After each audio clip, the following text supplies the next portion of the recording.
Hello students, good morning again. Class 8 व 9 के basic mathematics के कुछ नियमों को लेकर मैं मनोज नागेड़ फिर से एक बार चैनल पर हाजिर हूँ तथा Vidya Vihar senior secondary school Bagadia की तरफ से आपका सभी का चैनल पर हार्दिक स्वागत करता हूँ। पिछली क्लास में हमने संख्याओं के बारे में पढ़ा, जैसे प्राकृत संख्याएं, पूर्ण संख्याएं, पूर्णांक संख्याएं, परिमेय संख्याएं, वास्तविक संख्याएं, अपरिमेय संख्याएं, इन सभी के बारे में हमने डिस्कस किया। आज हम जो परिमेय संख्या है उसके जो टाइप है उसको पहले डिस्कस करेंगे। यानी परिमेय संख्या जो उसकी परिभाषा क्या बताई थी कि एक ऐसी संख्या जिसे अंश बटा हर के रूप में लिख सकते हैं, या फिर यूं कह सकते हो आप कि जिस संख्या का दशमलव प्रसार शांत या अशांत आवर्ती होता है उसे हम परिमेय संख्या कहते हैं। ये दोनों ही परिभाषा सही है। जिसमें अपने अंश बटा हर के रूप में लिख सकते हैं वो परिमेय संख्या एक, तो दूसरे रूप में अपने कहना चाहे कि जिसका अपने दशमलव प्रसार करे तो वो या तो शांत आए। दशमलव प्रसार का मतलब है अगर कोई संख्या में अपने बट्टे में है तो भाग देना पड़ेगा, भाग देंगे तो या तो भाग खत्म हो जाए, जैसे 0.15 आया वो कहलाता है शांत दशमलव प्रसार। और अगर भाग देने पर भाग अपना जाता रहे और खत्म ना हो भाग, तो दो टाइप में बन जाता है। फिर अशांत आवर्ती और अशांत अनावर्ती। आवर्ती का मतलब होता है कि जैसे 1 में 3 का भाग लगाओगे तो 0.33333 ये रिपीट होता रहेगा, आपका भाग खत्म नहीं होगा। ठीक है, तो यहाँ पर पॉइंट के बाद में 3 ये यानी 3 ही अपने आप को रिपीट कर रहा है, तो इस प्रकार के प्रसार को अशांत आवर्ती बताया था। लेकिन अगर यही 22/7 में भाग लगाओगे तो 3.1416191716 इस टाइप से वैल्यू रिपीट नहीं होगी, भाग खत्म नहीं होगा, वैल्यू रिपीट नहीं होगी। तो इस टाइप का प्रसार अशांत अनावर्ती कहलाता है। तो अशांत अनावर्ती वाला प्रसार जो संख्या रखती है कोई भी प्रसार, वो अपने परिमेय संख्या होती है। और बाकी शांत या अशांत आवर्ती जिसका प्रसार होता है वो अपने परिमेय संख्या होती है। परिमेय संख्या के आज हम टाइप यानी धनात्मक परिमेय संख्या और ऋणात्मक परिमेय संख्या पढ़ेंगे। तो देखिए धनात्मक परिमेय संख्या क्या होती है। पहले है, यहाँ पर लिख देते हैं परिमेय संख्याओं के प्रकार। परिमेय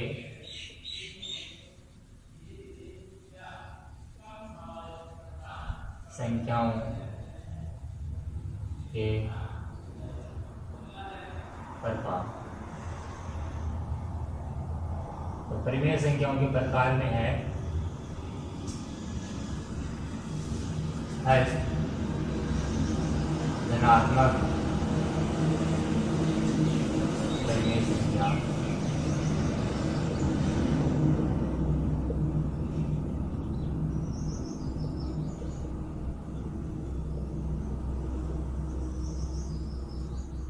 और दूसरा होता है ऋणात्मक परिमेय। धनात्मक परिमेय संख्या क्या होती है कि यदि किसी परिमेय संख्या का अंश व हर है वो समान चिन्ह का है, जैसे 3/5, तो ऊपर भी प्लस है, कुछ नहीं लगाया तो उस पूर्णांक के आगे, नीचे भी 5 के आगे भी प्लस है, तो 3/5 जो परिमेय संख्या होगी वो धनात्मक होगी।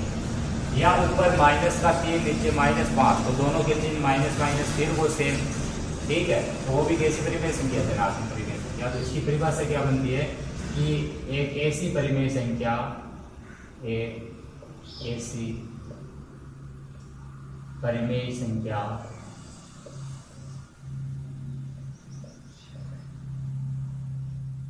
जिसके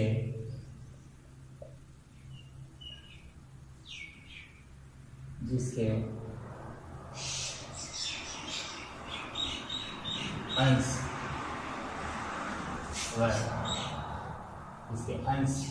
व हर के पूर्णांकों का चिन्ह समान हो।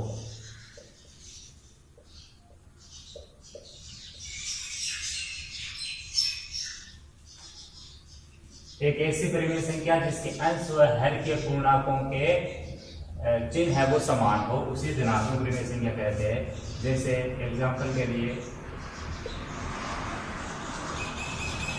3/5, 7/12 माइनस का 13 माइनस का 17 माइनस का 23 माइनस का 19। ये जो परिमेय संख्याएं हैं वो अपने धनात्मक परिमेय संख्याएं बच्चों। क्यों? क्योंकि इनमें पूर्णांक जैसे 3/5 पे पूर्णांक 3 और 5 है, ठीक है। तो 3 के आगे कोई चिन्ह नहीं है, 5 के आगे कोई चिन्ह नहीं, मतलब नहीं है, दोनों प्लस प्लस के है, इसका मतलब दोनों चिन्ह समान है। यहाँ पर भी आगे कोई चिन्ह नहीं है तो प्लस का, यहाँ पर भी प्लस का चिन्ह। तो 7/12 भी कैसी हुई? धनात्मक। माइनस का 13/-17 में भी दोनों चिन्ह सेम है, इसका मतलब है कि धनात्मक है। और -23/-19 है, वो भी एक अपनी धनात्मक परिमेय संख्या है। दूसरी नोट कर लो, दूसरी जो परिमेय संख्या होती है वो होती है अपने ऋणात्मक परिमेय संख्या। कौन सी? ऋणात्मक परिमेय संख्या।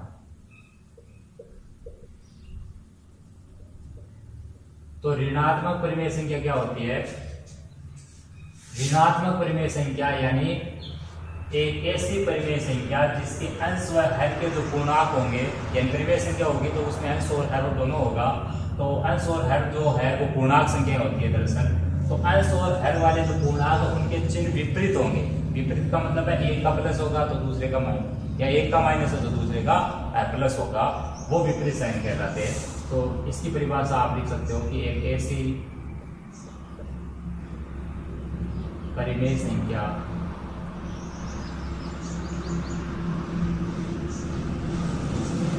जिसके दोनों पूर्णांक तथा इसके दोनों पूर्णांक अर्थात अंश व हर के चिन्ह विपरीत हो। एक ऐसी परिमेय संख्या जिसमें जो अंश और हर जो दोनों पूर्णांक होंगे उसके जो अंश और हर के जो चिन्ह होंगे वो विपरीत अगर होंगे तो वो ऋणात्मक परिमेय संख्या होगी। एग्जाम्पल आप कह सकते हो इसमें, जैसे माइनस का 5/9, ठीक है। अगला आप कह सकते हो माइनस का 13/16 और लिख सकते हो 37/-23, 43/-14। ये जो एग्जाम्पल आपके वो किसके है प्यारे बच्चों? वो है आपके ऋणात्मक परिमेय संख्या। किसके? ऋणात्मक परिमेय संख्या के एग्जाम्पल है। तो ये तो अपने परिमेय संख्याओं के बारे में चर्चा कर लिया हमने कि परिमेय संख्याएं क्या होती है, ठीक है। परिमेय संख्याओं के प्रकार क्या क्या होते हैं, परिमेय संख्या वो कैसे पहचान सकते हैं कि वो धनात्मक है ऋणात्मक है, ये सारी चीजें डिस्कस हो चुकी है। अब हम इससे एक स्टेप आगे बढ़ते हैं। परिमेय संख्याओं से रिलेटेड जो चीज है वो है आपके भिन्न। थोड़ा सा फर्क होता है इसमें, ज्यादा फर्क नहीं होता है, इसलिए फर्क मालूम होना जरूरी है। और फर्क करने के लिए सबसे पहले इनके बारे में पढ़ना होगा कि इनमें परिभाषा का क्या अंतर है। परिभाषा में पहले तो डिफरेंस है कि परिभाषा क्या होती है, भिन्न और परिमेय संख्या। फिर इसके परिमेय संख्या के प्रकार में दो ही प्रकार है, धनात्मक और ऋणात्मक, जबकि भिन्न में अपने अलग अलग टाइप की भिन्न होती है, जैसे उचित भिन्न, अनुचित भिन्न, मिश्रित भिन्न, तुल्य भिन्न। ये सारी की सारी चीजें वो है भिन्नों के प्रकार हैं। तो यहाँ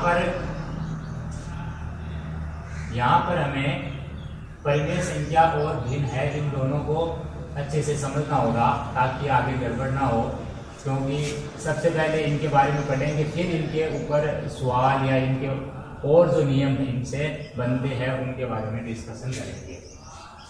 तो अब हम पहले लेते हैं भिन्न क्या है, उसको परिभाषित करते हैं पहले तो कि भिन्न क्या चीज है।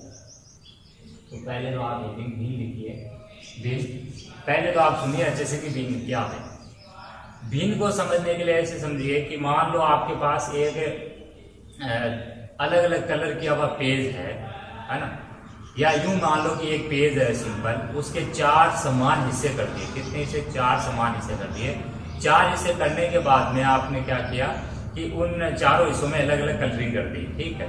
और कलर करने के बाद में आपने जो 4 हिस्से किए उनमें से कोई एक हिस्सा अगर आप लोगे तो टोटल हिस्से 4 है, और उनमें से कोई एक हिस्सा लोगे, मान लो 1 हिस्सा लिया, 2 हिस्सा ले लिए, 3 हिस्सा ले लिए, ठीक है। तो कोई भी जो वस्तु है उसके कुल समान भागों में से किसी एक विशेष भाग को लेकर बनाया गया मान या विशेष भाग को लेने पर जो मान प्राप्त होता है वही अपनी क्या होती है? भिन्न होती है। सिंपल लैंग्वेज है। अब एक चीज यहाँ समझने लायक ये है कि भिन्न जो होती है वो आपकी जो भी कोई चीज के भाग करेंगे तो वो भाग धनात्मक ही होंगे। आप रोटी के 4 हिस्से करो, आप पेज के 4 हिस्से करो, आप लकड़ी है उसके टुकड़े के 4 हिस्से करो, किसी भी चीज के 4 हिस्से या समान हिस्से करो तो वो हिस्से तो आप पॉजिटिव में बोलोगे ना, 0 थोड़ी हिस्सा बोलोगे, माइनस का 1 हिस्सा थोड़ी बोलोगे। तो वो जो हिस्से होंगे वो पॉजिटिव के होंगे। इसका मतलब रेस्पॉन्स ये आ रहा है कि भिन्न है वो दरअसल धनात्मक ही होती है, जबकि परिमेय संख्या आपने देखा अभी कि वो धनात्मक में भी थी, ऋणात्मक में भी थी। तो ये मेन डिफरेंस होता है भिन्न में और परिमेय संख्या में। फिर है कि भिन्न जो है उसमें भी अपने अंश बटा हर यूज करेंगे। ऊपर वाला जो होता है लिखा हुआ मान वो अंश होता है, नीचे वाला हर कहलाता है, ठीक है। और परिमेय संख्याओं में भी अंश और हर होता है। तो मेन डिफरेंस यही है भिन्न और परिमेय संख्या में कि जो भिन्न है वो धनात्मक होती है और परिमेय संख्या वो ऋणात्मक होती है। भिन्न में अपने क्या करते हैं कि जो संपूर्ण टोटल हिस्से है उनमें से कोई एक हिस्सा ले लेते हैं अपने। तो जैसे मान लो 4 में से 1 हिस्सा ले लिया, 2 हिस्से ले लिए, 3 हिस्से ले लिए, तो ऊपर वाला मान कभी छोटा रहेगा, कभी अपना नीचे वाला मान है वो छोटा, ऊपर वाला बड़ा रहेगा, ठीक है। आ रहा समझ में? तो इस टाइप से भिन्न के इन्हीं चीजों को अपने चेंज करके भिन्नों के प्रकार भी आगे समझ सकते हैं। तो पहले भिन्न की परिभाषा लिखिए आप कि भिन्न एक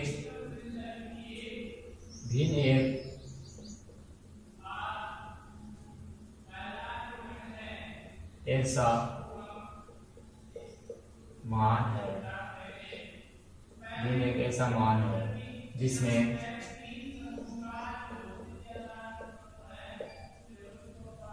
किसी भी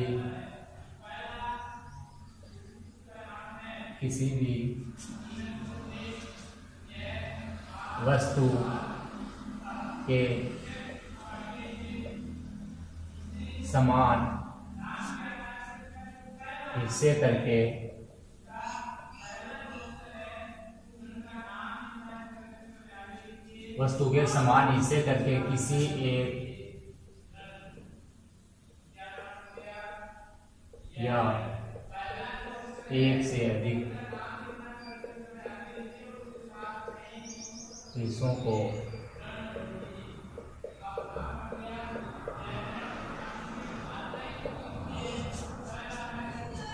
लिया जाता है।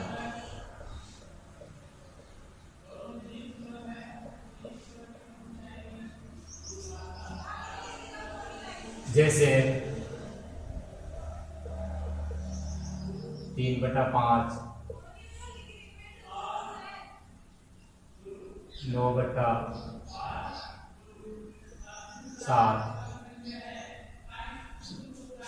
2 से 3/4 आदि। ये आपके भिन्न के प्रकार है। समान हिस्से करके किसी एक या एक से अधिक हिस्सों को लिया जाता है, ठीक है। 3/5 ये आपकी भिन्न है, 9/7 भी एक भिन्न है, और 2 से 3/4 भी आपकी एक भिन्न है। आगे लिखिए नोट।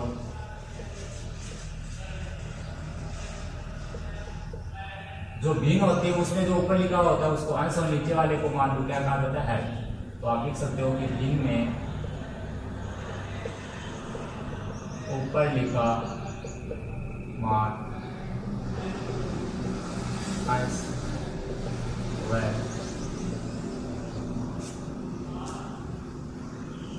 ऊपर लिखा मान अंश व नीचे लिखा मान हर कहलाता है।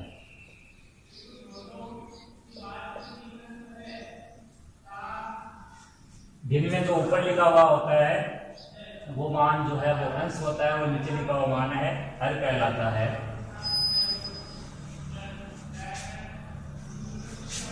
तथा दशमलव संख्या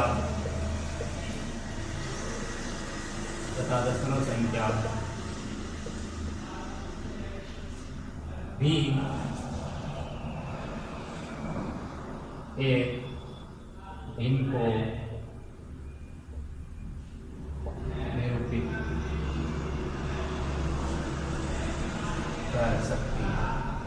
जो दशमलव संख्या है वो भी आपकी एक भिन्न को निरूपित कर सकती है। हमेशा करें यह आवश्यक नहीं है। जैसे मैंने लिख दिया दशमलव संख्या माइनस का 0.07, तो वो भिन्न नहीं है। वो 7/100 जो बनेगा माइनस का बनेगा, माइनस वाला मान भिन्न नहीं कह सकते। लेकिन जो 0.07 है तो उससे अगर दशमलव को अपने भिन्न में बदलेंगे तो 7/100 को आपका भिन्न को निरूपित करेगा बात, ठीक है। तो दशमलव संख्या भी एक भिन्न को निरूपित कर सकती है, ये भी नोट कर लो आप पॉइंट। अब लिखते हैं अपने भिन्न के प्रकार। भिन्न के प्रकार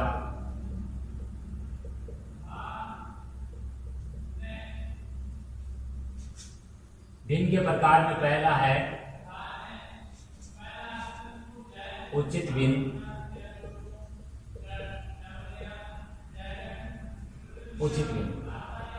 उचित भिन्न यानी एक ऐसी भिन्न जिसमें अंश है वो छोटा हर हमेशा क्या हो, बड़ा हो, उसे क्या कहते हैं, उचित भिन्न। तो देखिए एक ऐसी भिन्न जिसमें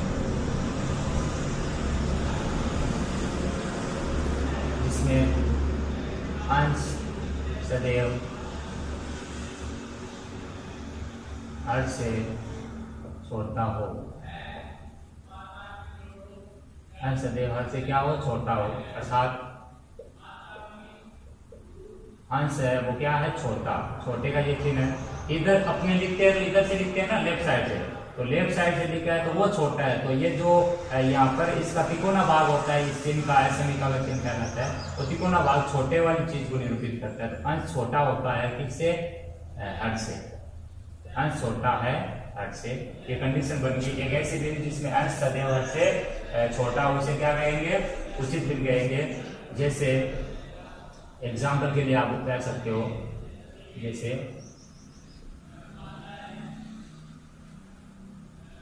3/11 7/25।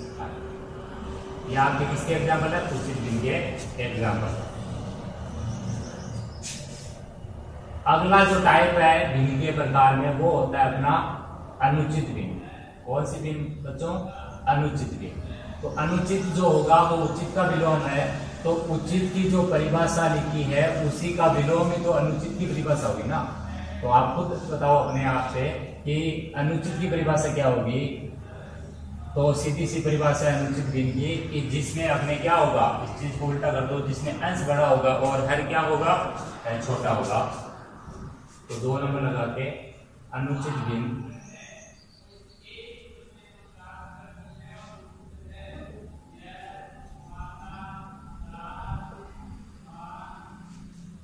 एक ऐसी भिन्न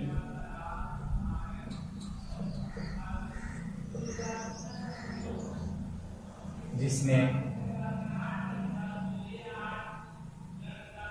अंश सदैव हर से बड़ा हो, जिसमें अंश सदैव हर से क्या हो, बड़ा हो। अर्थात अंश इज ग्रेटर देन हर, अंश हर से बड़ा है, वो भिन्न क्या होगी आपकी, अनुचित भिन्न। इसके एग्जाम्पल लिखते हैं 9/5,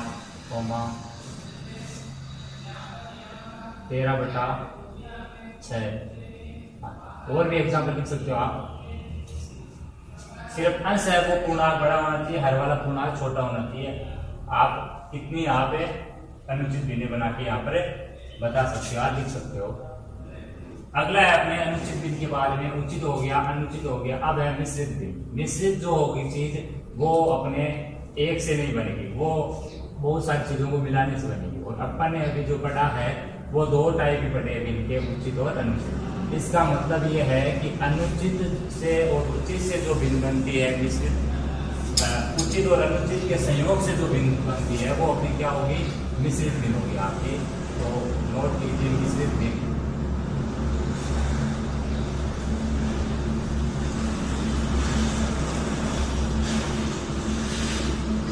एक ऐसी भिन्न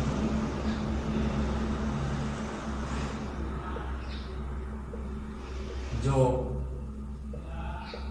उचित व अनुचित, उचित व अनुचित, जो उचित व अनुचित भिन्न के परस्पर संयोग से, परस्पर संयोग से बनती हो, इसे क्या कहेंगे, एक ऐसी भिन्न जो उचित व अनुचित भिन्न के परस्पर संयोग से बनती हो उसे हम मिश्रित भिन्न कहेंगे। इसके एग्जाम्पल के लिए आप लिख सकते हो, जैसे 2 से 3 बटा 7, 5 से 1 बटा 3,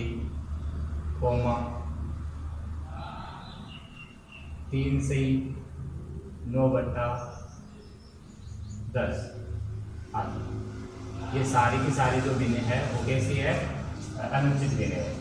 यहाँ पर ये जो आगे जो लिखा हुआ है 2 या 5 और यहाँ 3, ये आपकी कैसे है, पूर्णांक। और जो पूर्णांक संख्या है वो दरअसल अपने आप में कैसी भिन्न है, अनुचित।